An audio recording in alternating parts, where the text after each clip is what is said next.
was like, am I getting the pronouns right? Or was that before? Yes. You're not hitting that mute button well at all. It's really difficult to find it. I'm doing a lot of... You're doing it... Sometimes you're doing it well. It's because I can't... You're doing a lot of editing today.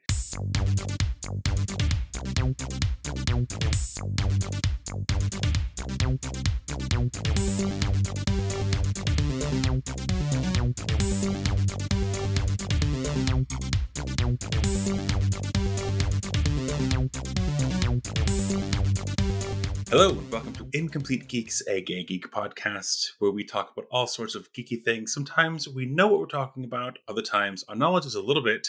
incomplete. That's right. I'm John, that's Nick. We are two gay guys, finger blasting and ray gunning our way through outer space, looking for a planet to call our own. How are you, Nicholas? Fucking ace. How are you? I'm okay, actually. You know, I made it up on the spot. Except for the finger blasting. I don't know how to work that in. Yeah, it's been a while, hasn't it? It's been a month. It's been a month. Has it? It's been... Oh, no, I mean, I'm just saying it's been it's been a month. Months. It's fucking been a month. We had a bit of, August sucked ass. I mean, I was expecting somewhere, but then I remembered I live in the UK, so I don't know what I was expecting, really. No. But yeah, we had a bit of a break because not much happening lately, is there? And I've been horribly, horribly ill for 3 fucking weeks. So I didn't want to blame you. But I blame the disease. It's not me. Blame the disease. Have you shared what disease it is? Do you want to know? Is it a disease or is it like tonsillitis? Is that a disease or just right. An infection? Someone at work today said that it's like, oh my god, I used to get it all the time at university when I would go out drinking and singing really loud. I was like, cool. I got mine from snoring and leaving the dehumidifier on. Fucking ace. That's weird. I mean, you can very different stages in life. I used to get tonsillitis a lot, but it was always when I had a day job, and I had it like 3-4 times a year. And I just realized, then I stopped having a job, and then I never had it since. People say they've had it all the time, and you keep getting it all the time. I've never had it in my life. It's like, I can't do this again. I can't have it again. This is a one-off. Otherwise, I will jump off the balcony. I can't make it. I'm not strong enough. Sometimes are worse than others. Which the really were the bad one. This is not a podcast about our medical history, but there was one time where it was so bad that I couldn't sleep, because every time my body sort of just goes into that sleep mode, which is completely relaxed, then your throat closes up. Yeah, it's scary. Anyway, that was fun. So I'll do most of the talking today. Here's something that's interesting that you might not know that's happening. This is kind of geekery, not really geeky the weekery. It's just kind of common news. The Creative Emmys are this weekend, or last weekend, or whenever you listen to this, dear listener. And did you know, I did not know this until I looked at it today, that for the Emmy for Outstanding Animated Program, can you guess what's on there? Yes, it is X-Men 97. I did. Well, they did say that they were up for nomination, and I think Lenore Zan is up for a nomination. I looked for voices. I don't know if it was an Emmy. Maybe that's a different Emmy then, rather than the creatives. There's like a million Emmys, because the Emmys are more like. I'm surprised that we don't have one yet. There's one for voice. They call it voiceover, which I'm like, it's not a voiceover, it's voice acting, but whatever. Voice acting. Yes. But they call it voiceover in the category, and I didn't see any X-Men people there. Oh, I thought she was up for one. I mean, I will have to research. Didn't read it well enough. But when you submit a TV show to be considered for the Emmys, you have to submit a particular episode. Can you name which episode they submitted? Remember it? Yeah, that's right. Yeah. Did you know that? No, but I assume because it was the best episode and it was incredible. Yeah, and absolutely. That's why she deserves it as well. Because Lenore Zan last moment fucking owned that episode. And did you? Well, that's great. Yeah, so it's nominated for Outstanding Animated Program, and then that's the episode that they submitted. Yeah, it's this weekend. I can't remember if it's on the Saturday or Sunday, 7th or 8th, but whatever. There's like a bajillion days, so it might be both days. Is Beau DeMayo on that ticket? Do you want me to look this back up again? Only because it's heating up in the Beau DeMayo controversy department, and he's been saying that if you want to know what really happened, I will tell you on my OnlyFans. It's like, whatever. I'll wait a week until some thirsty gay looks at it on OnlyFans, and then posts it on Reddit. Like, we'll know. I'm not paying $9.99 just to find out you're like think that Disney's a bitch. Yeah, like we all knew that. Here we go. Okay. Creative Arts. The 76th Primetime Creative Arts Emmy Awards. There we go. That makes more sense. Yeah. The awards are presented on the 7th and 8th. So they're not the same as like the best TV show, whatever. This is all sort of like, because there's also primetime Emmys and there's also daytime Emmys. Daytime Emmys is also separate, yeah. So there's like the Creative Arts is the separate like online stuff and like outstanding game show and stuff like that. So we have like there's a category called outstanding voiceover performance, and it's all like Family Guy, Simpsons, Big Mouth, and Invincible. Oh, really? Can you guess which actor is nominated for Invincible? God, I love him. The dad. No. I remember watching this and I remember thinking that's a good performance for sure. It is Angstrom Levy. The guy who plays Angstrom Levy, who's Sterling K. Brown, who you might know from This Is Us. Yeah, I love him. He's that's true. He did a good performance. He was very good. But not better than Lenore Zan. So I don't know what's going on here. He's in like 2 episodes, but whatever, good for him. Oh, but I think it's because he probably was nominated for This Is Us because he was so good in that show. So like, oh, we know him. He's a bankable name. He's brilliant. I love him. He's very good. So that's some fun news. So Lenore's not nominated. She posted celebrating that the episode was nominated. Oh, so it wasn't her particular performance. It was X-Men has been nominated for Emmys in Outstanding Animated Program. Bo, Victoria, Louise, and Kevin Feige. Which Fingers is great, crossed. but it should be. I'm annoyed that fucking Family Guy. I think part of it is because there are so many awards to be given out that people who do the like they vote on who the nominees are going to be. They just use names they know, and so you're not gonna. I know. But that would have been amazing because she's the standout star of that show and her performance was amazing. A lot of them are good, but I think she was very good. Couple of these, they're up against The Simpsons, which is on like the 75th season or something. Bob's Burgers, which is a great show. Blue Eye Samurai, which is a Netflix TV. Have you heard of this? I don't know this one. No. And Scavenger's Reign, which is on HBO Max.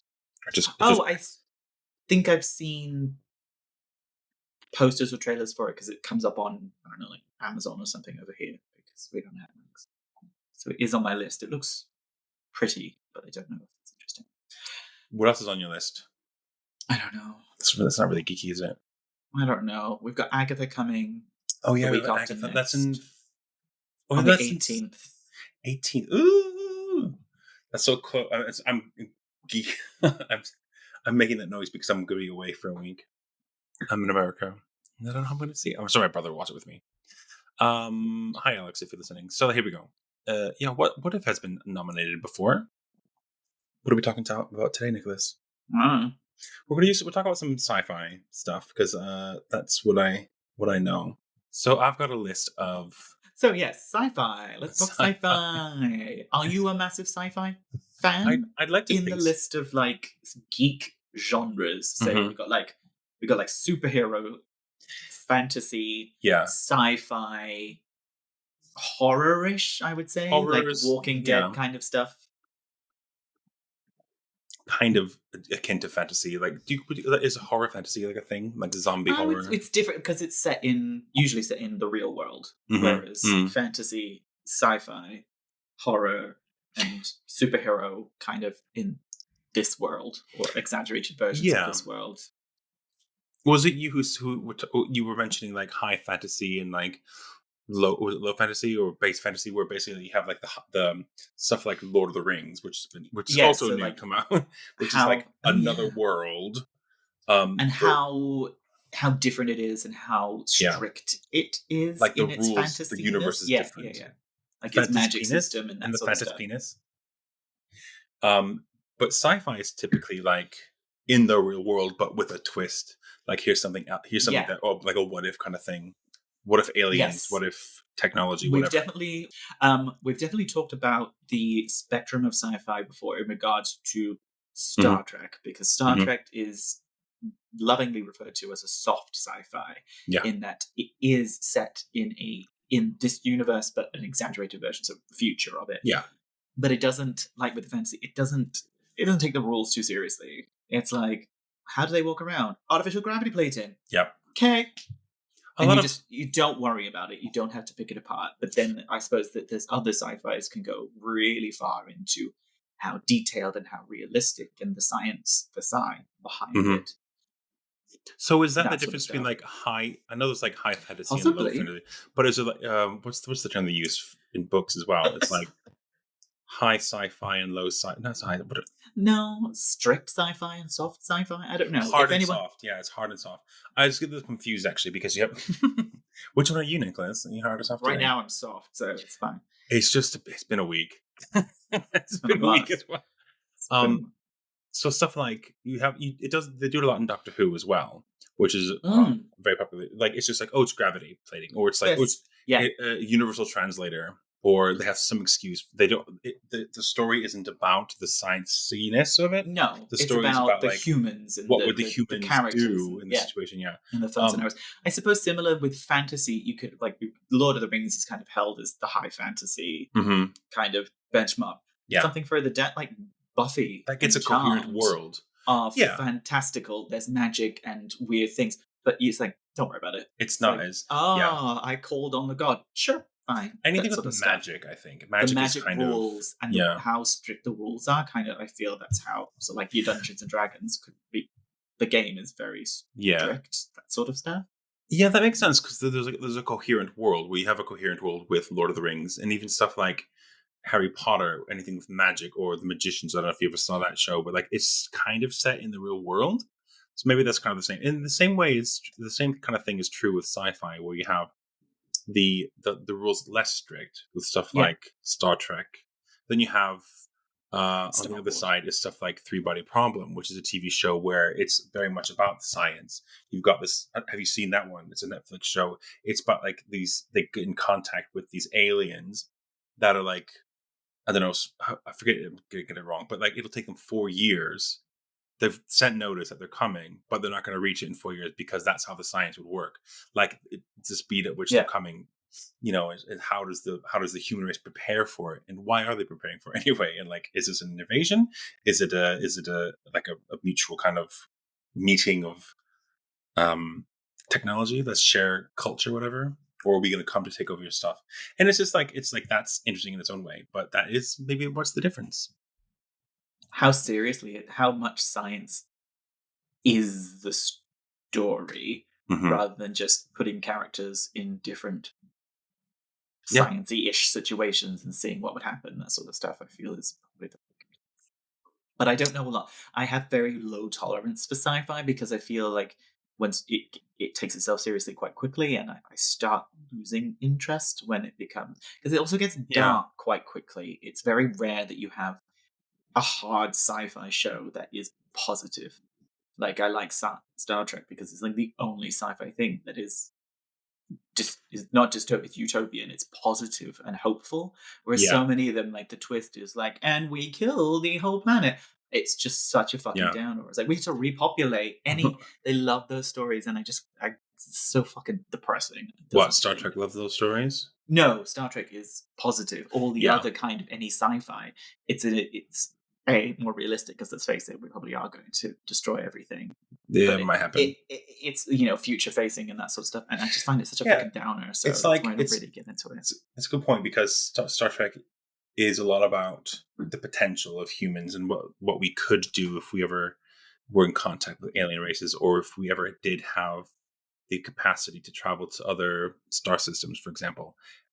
Whereas a lot of the other sci-fi is basically about like, what aliens can we get into war with, to make a dramatic situation. It's like it's more situational, which I get. Let's blow up the White House, cool, that sort of thing. It's always war. Blow up the White House. Well, let's start with Star Trek because I'm pretty sure we've mentioned before how there's not I think we've mentioned Star Trek a couple of times on this podcast. We may have talked about in general, it here and there. We may have mentioned it once or twice. But no, have we talked? We've not really talked about sort of LGBT characters in Star Trek. No, we talked about hot guys in Star Trek. That's what it was. Yes, which I did appreciate. Yes. Racking my brain. There's not a lot of LGBTQ characters, and considering a show that's supposed to be sort of progressive in its sort of field, I'm disappointed that there isn't more. I mean, there's a couple like in the recent ones until Discovery, which is all fucking queers. Oh, is it? Have you watched any of it? No, not Discovery. You told me to skip it. No. Oh, it's you told me to skip it. Yeah. So queer. Every shade of that rainbow is on that fucking ship. Fabulous. I didn't know that. Oh God, yeah. Two gays. Are they hot? One non-binary, one trans. Mm-hmm. And that show is not on anymore. Like it's like it finished, right? I think it is finishing. I don't know if the last season. Probably because I don't know if they do like typical seasons anymore because of streaming. But I know they were finishing with them, the most recent one. I assume that it's okay. And then that's the one where Brave New World, or whatever it's called, Strange New Worlds. Is a spin-off of that one. Yes, technically a spin-off of that one, but also it's technically a reboot spin-off of the original. So, because it's the original. Because you got Spock Enterprise, and Daddy Spock and all that. Captain Daddy Pike. And Daddy Pike. Is it meant to be is it meant to be a different timeline, or is it meant to be just like the same timeline but different actors? Oops, sorry. It's the same timeline as Discovery, and it's earlier than the original series. So there is obviously in canon. There's that moment. Yep. Pike was the original captain, so it's just really stretching that bit out. Which I quite love how they did that, because they had filled the pilot with Pike, and then maybe back in the 70s or whatever, they changed a lot of it, and they went with Kirk and a male number one, whatever, blah blah blah, and but they still used that footage for like a 2-part episode, which I did see, but then it became part of the canon, and I like how that's universe building. That was really good. Yeah. And Captain Daddy's hot. Captain Daddy Pike. That's Anson Mount, isn't it? It's right. Sure is. Daddy Pike. Okay. Yeah, we like him. There's one episode obviously there's when Seven comes back at the in Star Trek Picard season 1, she has like a little sort of holy hand moment with another female, so that's kind of a ooh moment. But is there anything else? What, Seven? Yeah, 7 in episode. Yeah, she's a full-on lesbianic. Since when? Always in Picard. She's a full-on lesbian. Yes. Well, yeah, she dated Chakotay. It was like, no, absolutely not. When did she date Chakotay? Am I not there? Oh. Is this like in the final season or something like that? Whatever. Yes. I'm not going to be... I mean, you're not spoiling. It's not a spoiler. It's widely discussed as one of the most awful hand-fisted romance just introduced just to finish the season up. It's so awful. Yeah, well, did you know, in TNG, towards the end, it was Deanna and was being paired up with Worf. With Worf, yeah. It's that level of, what the fuck is wrong with you? Could you not have had a complex story where him and Janeway did want to be with each other, but couldn't, and just kept that going? And then he's like, we finished now, we're home. Yeah. Now we can bone. But no, he couldn't hold it in his pants and had to shag someone 30 years younger. Oh, so they both make it home then? And they bone afterwards. Who? I thought anyway. Say no more. We'll have that episode is coming, I'm sure. I'm just struggling because I'm having a lot of episodes. I have so many notes for these episodes, though.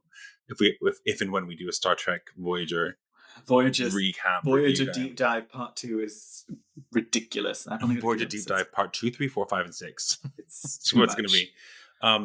Yeah, I'm struggling with a lot of sort of. It's like a filler season, basically.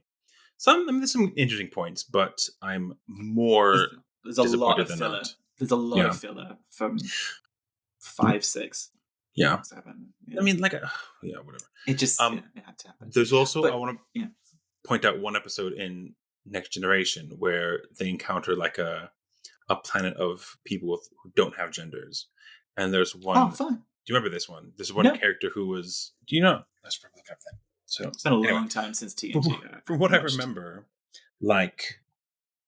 it's a planet where there are no genders. I don't know all the details, whatever, but about how they procreate, whatever. But there's one character who is outwardly more female presenting that you can tell, played by a female actor, that Riker kind of gets the hots for, but she or they are being a bit ostracized for wanting to be a gender. I just feel like, which is kind of like reverse trans.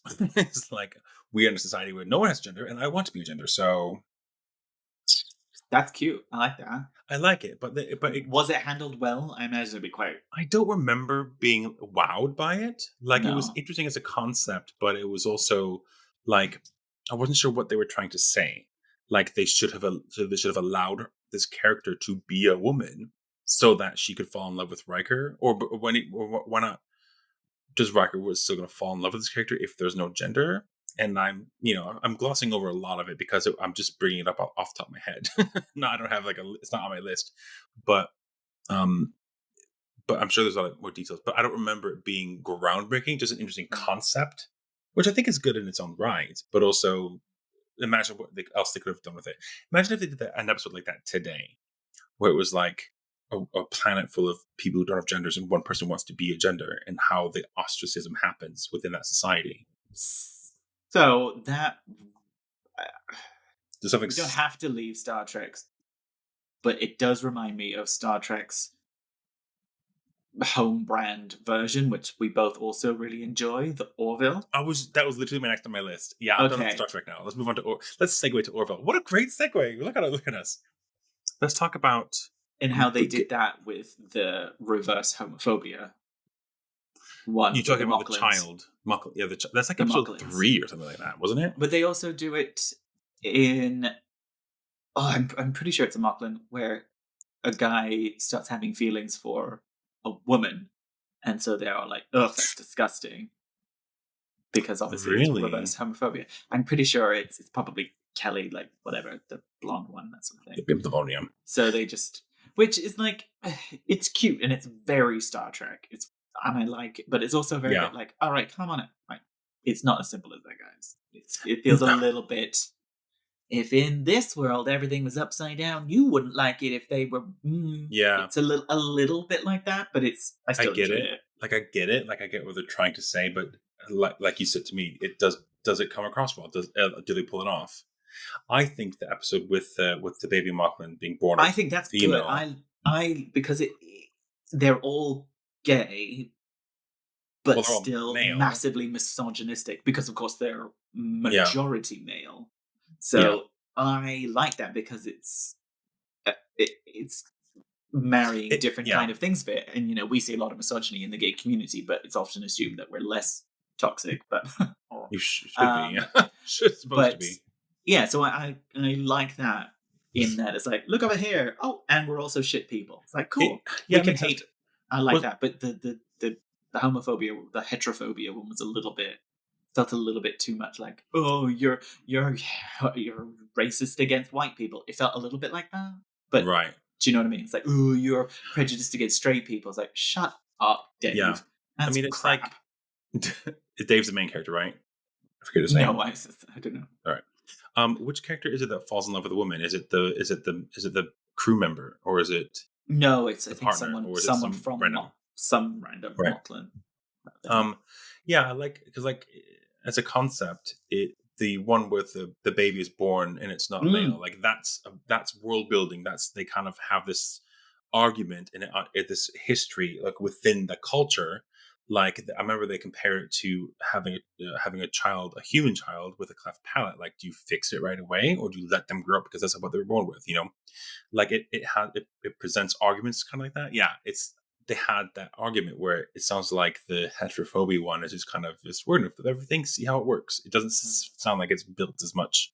Yeah, true. It doesn't match what we see from that society very early on. It's established that they're misogynistic and all gay, and that's kind of like their message straight away. But then they're assholes. The Mocklins are fucking assholes. Even though the main guy is hilarious, but that planet sucks. Have you watched it all? I've seen all the first season and a little bit, like a few episodes of the second season. I won't say anything more then. Are we allowed to watch it again now? I don't remember. It wasn't Seth MacFarlane in the bad books for a bit. He's always been in the bad books, and yes, but also Okay.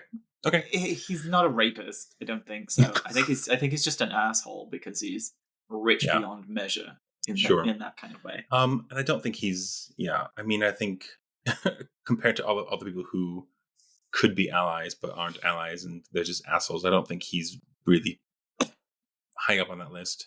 No, he's getting a bit. Either him or his writing team are getting a bit fucking lame, though. If you've watched the latest Family Guy, I had to stop watching because it's just. I don't really watch it. All they do is they don't even make jokes. They just moan about people not being able to take a joke and how people are too PC and everything like that. Like the characters are saying that, and they just say it over and over again about lots of different minorities, and it's not really funny anymore. No, if you're gonna make a gay joke, they're funny. Be a funny. And you're just moaning that oh, God forbid a man should be a man. It's okay, this is boring. Now. Yeah, it sounds like they're trying to be a bit like South Park, where they're poking fun at the concept, at the I don't know how to express at the progressiveness. Yeah, I get that. The concept. And people who are overly sensitive about stuff. But they're not. They just say, "Oh, you're too sensitive." It's okay, you're not a minority, so you don't get to say it. Anyway. True. So it's just a bit tired. I think they should wrap that show up.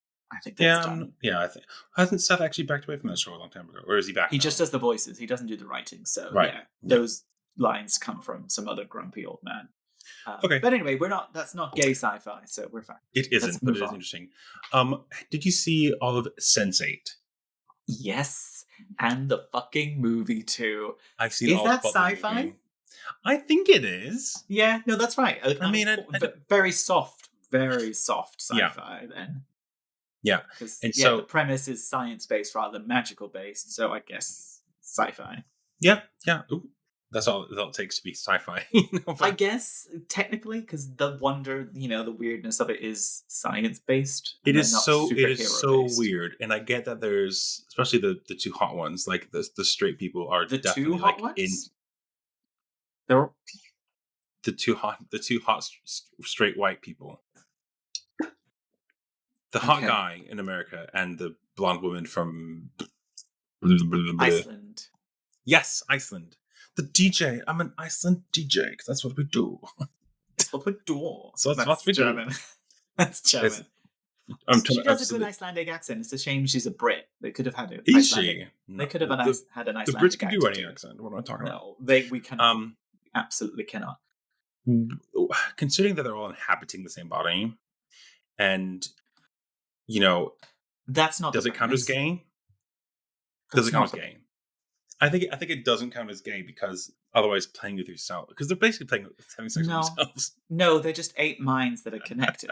They are 8 individual people with skills and that sort of stuff because they learn from each other. So they're not the same person. They're not the cuckoos from X-Men. Yeah. They are 8 distinct people, but they're all connected all the time once they're birthed. Yeah. So it is absolutely a pansexual, transcontinental, psychologic, psychedelic fuckfest orgy, and we love it. Fucking, we love it. Brilliant. Let's not forget. Incredible. All of them. I need to actually watch the film because it was kind of. The film is bad. Oh well, then I just watched because they should have just paid. You should watch it because it does wrap everything up. But they should have just done a 3rd season because the film is obviously like an hour and a half, 2 hours, as opposed to 13 hours. Yeah. They couldn't really go through all the. I think 2 or 3 characters get a story arc conclusion. The rest just had to be cut. Oh, that's a shame. Most of them are just cut. It's a shame because it does feel really rushed. But they could have tied it up with one more season.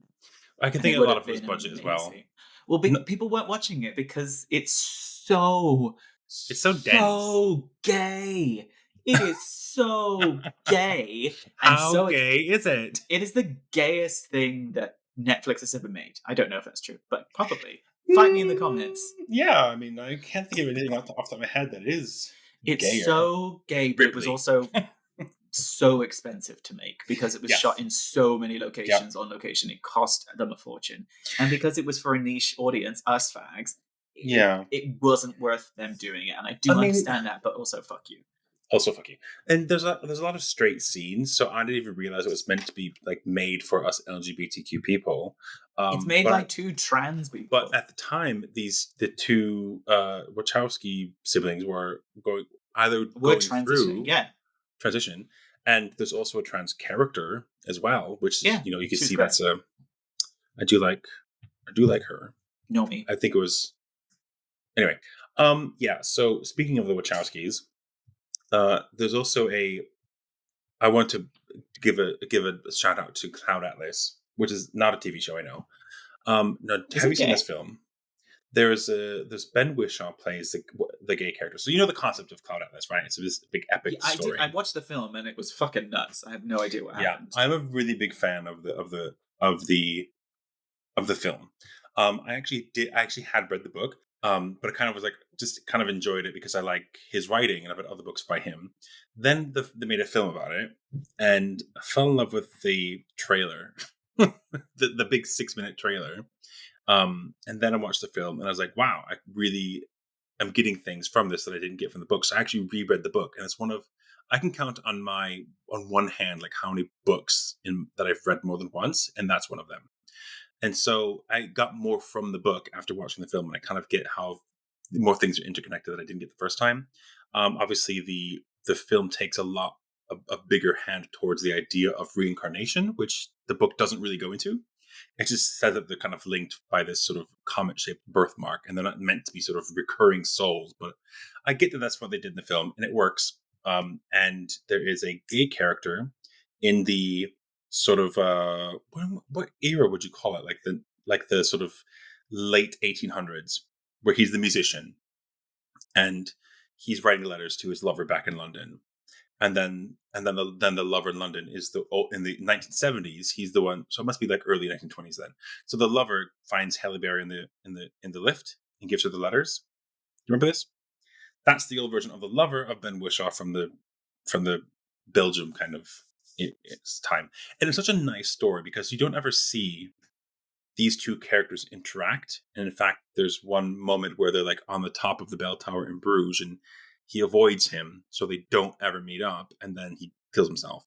And it's really bittersweet because you have all these letters and you can tell that this love is real. And even though he's had relations with women as well in this sort of historical time period, but it's really sort of poignant because it's not because he's writing these letters to his lover back in London, and it doesn't matter that he's a man or that he's a man. That's not the point. The point is that he's got this love that he's trying to get back to, but he's written this sort of symphony, this masterpiece, and that's it. He feels like that's all he can do with his life, so it's over. And I quite liked it. It was really poignant. It was like an LGBT sort of moment where it wasn't about the gayness. Did you watch Marvel's Runaways? No, I started to. That was during the big explosion of ABC Marvel TV Yeah, stuff, and yeah. it's a bit too much. It was. I Who's gay in that? I think I watched the first season. Not first season. I think I watched the first episode. I definitely watched an episode. I watched more of Cloak and Dagger than I did with about the Runaways. Anyway, Carolina is the half human, half alien. She's total lesbian. Which one was she? She's like sunlight from her hands.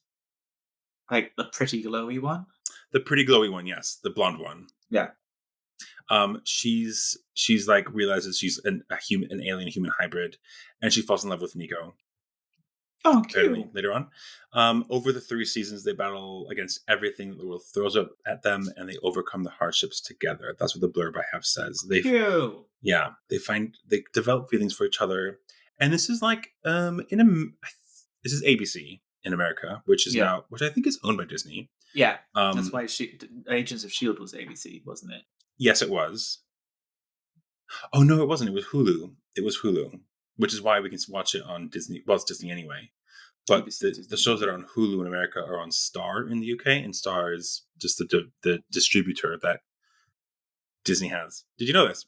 Which is why I can see a lot of shows on. Which is why you can watch The Bear on Disney Plus in the UK. Okay, cool. Yes, I would argue that Runaways is very much superhero, not sci-fi. Is superhero not sci-fi? I would say no. You would never have crossover like that. I feel Okay. we live in a world where they're a little bit separate because the premise isn't I guess it's not science based. technically It's science. hero versus villain based. That's more, and because like especially with the Marvel, well, and DC as well, but like there's a lot of the There's cosmic always stuff, been aliens. This was like, the whole focus is good versus evil hero stuff rather Mhm. than this is the scientific situation that causes Yeah, human problems. It is very much how you're going to be a hero. Do you have powers, technology, normal, that sort of stuff. So I would say that that's an run interesting away point to make because I think like the difference between sci-fi and fantasy is like what causes the change. How is it the fact that it's different from our current universe? Like, what is it that is it something that's human advancement slash otherworldly technological advancement, or is it something fantasy that isn't really grounded in reality? that's just always that's their world. That's the way it's always been. Yeah. That kind of mental system. Well then, where would Umbrella Academy fit? That's my next one. Ooh. Um, I mean, how much of it have you seen? 1 and 2? Okay, Is 2 in the past? 2 is the one in the The 50s, 50s, 60s, 50s, yeah, I uh, watched that. early 60s. I enjoyed it. I put 3 on and just didn't watch it. I mean, I think 3 is better than 2, in my opinion. Interesting. I don't know why. It was whether it was the time or just I just didn't want to watch 3 it. is about they find like a hotel that has like a room that's connected to a different universe, and they kind of Okay. go that way. Is 4 the final one? The new and final one. 4 is released recently, and I think they released all 6 episodes at once, so it's a shorter episode. Yeah, I know. And I'm watching it now. I think I'm 3 episodes in or something. It's about, I don't know. It goes into the backstory, and they're in this alternate universe. Anyways, another world-ending thing, as far as I know. But Is the premise that they're superheroes? They were put together as a superhero team, even if yes, the superhero-ness or supervillainess is fucked up. The premise is they're a superhero team. well, from what I understand this far in, and I don't know how much of it's going to be explained, but you do learn that the premise is that these children were born on the same day, and this eccentric Yeah. guy, Mr. Hargreaves, goes and like purchases as many as he can, and he ends up getting like 7 or 8, I think. And then he develops the powers, and it turns out like that he's the reason that they were born. He's this element or substance called marigold was somehow sort of infected some of the humans and Yeah. gave the children. So the children born on those days were special, and he tried to get as many as he could. And there's a couple that he didn't get. So you see them. There's other people with powers that aren't raised by him, but but he's an alien or an alternate dimension being, whatever. He's not a human, as you soon learn. But I don't know, just make it sci-fi or not. It definitely I would has say superhero because it's superhero super powered. Like Superman's an alien, true. and it's Yeah, superhero super powered. It's not the world that's sci-fi. The point yeah, is the characters have powers. and I guess the powers aren't really grounded in science either. No, like because I forgot I had another example, but like The Boys is superhero. Yeah, I wouldn't call that It, it's not sci-fi. sci-fi. Yeah, And it's the same thing, might be even gay though in that one as well. Oh, but who's? Although I think the gays are not really redeemable characters. It doesn't matter. Doesn't Gays matter. can be terrible too, but True. Umbrella Academy has the one gay character, and he's great. He's so You've hot. I got love him. you've got Klaus, who's kind of pansexual. He'll do anything. Yes. And you've got so Victor, who was originally Vanya, but they rewrote him because Ellen Elliot Page. Page, Yeah. transitioned as well. Which That's I think is cool. great. I can't think of off the top of my head anybody else, but I think the fact that fine. I think the fact they rewrote the character, and it's really loosely based on the comic book as well. Like the comic book, you think how gross Umbrella Academy can be. The comic book is way It worse. can do a lot, yeah. It's ridiculous. Sure. Yeah, but I think it's worth a mention. The last show that I have to talk about, unless you have any other ideas, Nicholas, is Doctor Who. Go for it. Because, as you know, except for the purists who think that the Doctor can only be a white man, you can't do anything else. They really sort of, obviously, the guy who brought it back, for the modern era, Russell T Davies is a big homosexual. And there's Captain Jack, who was introduced in that first season after being brought back. Another pansexual. He got his own spin-off, Torchwood, where he's, again, it's not about being gay, but it's definitely out there. And the actor who plays him is also gay. Being a sci-fi show where obviously you can encounter all sorts of universes and planets and times and space, whatever. Of course, you're going to encounter some of these things, but I think because a lot of the people nowadays, who were big into sci-fi when the original show was on in the 60s, 70s, and 80s, they tend to be homosexual, and so they follow the show now and they love it. And of course, it makes sense that there's going to be more gays in it. It's just a gay show. And when the Doctor was a woman, Jodie Whittaker, there was one of the companions, Yaz, who they kind of tried to make. She wanted to have romantic things with the Doctor. The Doctor was kind of like, I'm not sure, I didn't watch all those episodes, so don't at me in the comments. But when the Doctor was presenting as a female and Yaz was one of the companions, they did have like romantic feelings toward each other. But I think it was the Doctor who was like not progressing further with that. But also the Doctor is kind of both male and female, and neither, and both at the same time, gender fluid, And it's like when you have a prominent show like that that's been around for 50 years, like that's a big deal. I know it's not your favorite show, but like the current Doctor, Shushi Gap, probably saying it wrong, but he's also wonderfully homosexual and homosexual. And there's and there's that first kiss, the first non-platonic, the first romantic kiss between the Doctor and a character of. Well, I don't know if it's a character. Yeah, the Doctor and a character of the same sex. So he kisses Jonathan Groff in that one episode, which is, the whole series has its issues, but that was a high point as well. We're like, ooh, kissing, yay! So that's done now. That's out there, and all you purists can fuck off. Yeah. The end. Sorry, just thinking about like, I don't know. Everybody who's like, oh no, you can't. People say that James Bond can't be black, for example. It's like, shut up. Like you don't have control over. You can choose not to see it. That's your prerogative. But like, don't say that this character that you have no control over it. And just because you've read it, like, we exist to make interpretations of things that we know. We change things. That's what being gay is about, is making you think differently. Doctor Who is so wonderfully, weirdly, queerly queer. Yeah, from really like it's always that's the fundamental part of the few snippets I've seen. It's too weird for me. It's too English for me, quite frankly. And I get it. It suits. It gets reincarnated into all sorts of different people. Yeah. You're gonna be straight, like plain as only eating box. Like fuck off, boring. Also boring, yeah.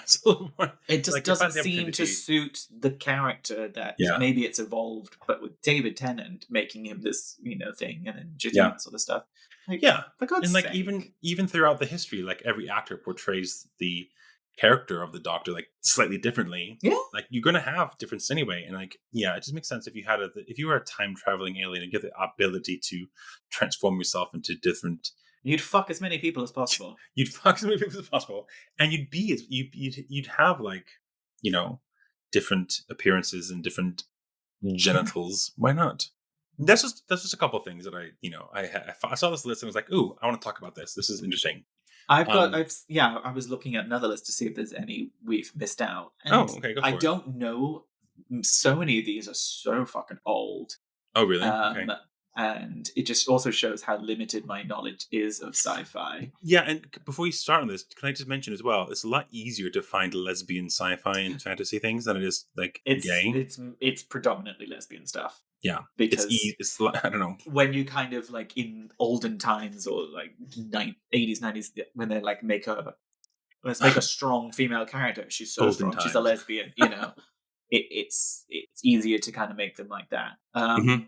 They mentioned Jadzia Dax from DS9, okay, which is actually a good idea because they obviously had sex with lots of people because of the symbiote. So, like, are they really queer? Or are they really straight because they have all sorts of Yeah. genders Like, is the symbiote, experiences? does the Yeah. symbiote have a gender in the show as well? Or is it not really, No. doesn't, I mean, we're using human terms to apply to these aliens anyway. But Exactly. like, So that's a nice queerness of it. I okay. can't remember. I mean, I wasn't a DS9 fan, and like I don't know if they ever Some of our showed her. listeners are. Exactly. Did they ever show Jadzia bonking women, or did they just imply that it happened because she, in her previous incarnation, was a male? That sort of stuff, Oh, that's which is true. fine. I think Previous that incarnation.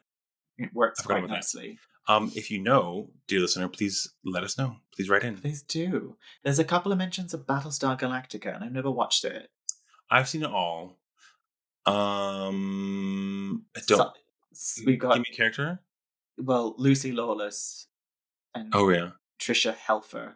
Trisha So Helfer is the Cylon's number Cylon. 3 and number 6. Oh, was Lucy Lost? I forgot that she was a Cylon. And there's like the secret 8 or whatever, and the whole thing about the show is like who was in the secret, who was the original 8 Cylons or whatever. That sounds Because cool. Trisha Helfer is one of them, and then I'll never watch it. Unfortunately, it does sound like it's better than I think it would be. It was a good setup. Really, such a good set. It was okay. I love really, the really premise good. of like you don't know who's real and who's not. I love that. It just ended really, really poorly. I'm disappointed. Didn't stick the landing. They also mentioned that could be my sort of like, oh, it's just we're gonna wrap this up, and every answer that you don't have, just put it to God. That's what it is. Oh, we're all Christian in this futuristic universe. By the way, shut up. Do they do that? Yeah.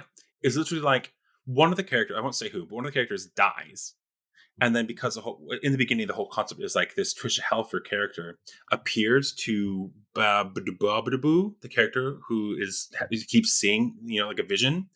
And then so this one of the prominent characters dies, like in maybe the last season.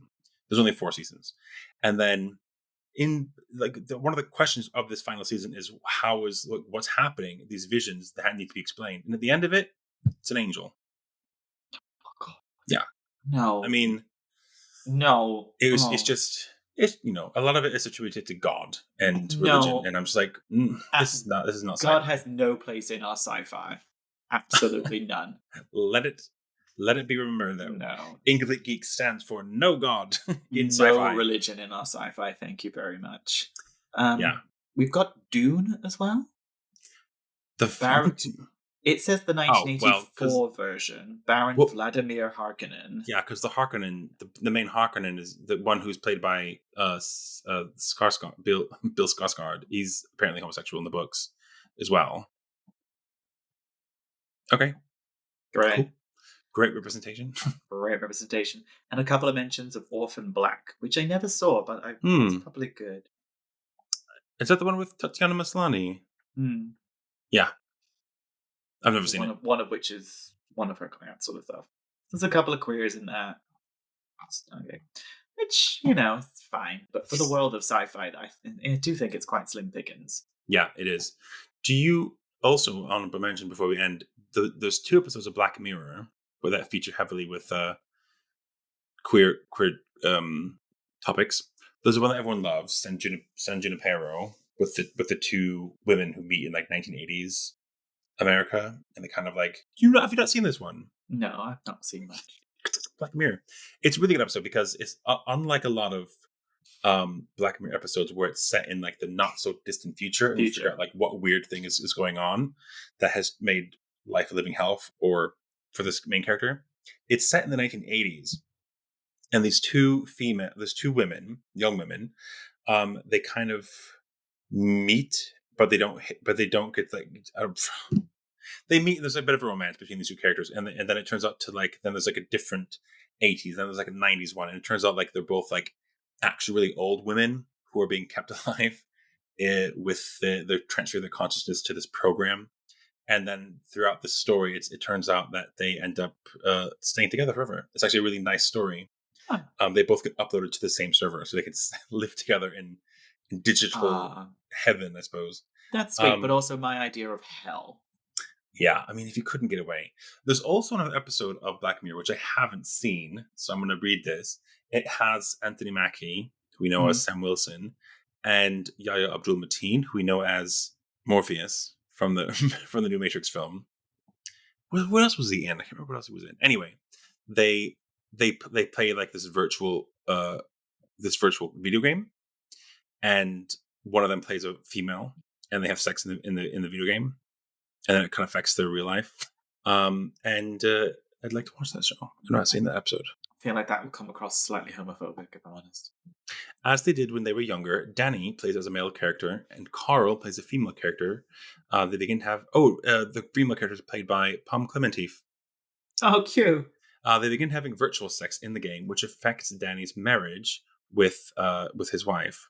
The story raises more questions than it answers, but I don't think that this is necessarily a bad thing. I'm still up in the air on whoever this article writer. It's worth a watch. Is the final point. It's right. If you, dear listener, can think of any other sci-fi shows where there's some good or bad LGBTQ representation, either recent or older stuff, let us know. We're happy to hear both. You can get in touch with us at incompletegeekspodcast@gmail.com. We love hearing from our listeners. Let us know. And if you miss anything, we might make another episode. Get in touch with us on the socials. We're on TikTok and Instagram. Our handles there are at incompletegeeks. While you're there, give us a like our stuff, give us a comment. We like hearing from you. Like I said, give this episode a 5-star rating, because the more that we have, the better it is for us. Yes. That's it. I pulled this list together. I kind of read from it, and we had a nice little talk, but I probably got something wrong. If I did, sure. I'm sorry. I mean, as much as I'd like to be, I'm not a complete geek. But we are working on it. We are. Thanks for listening. Bye.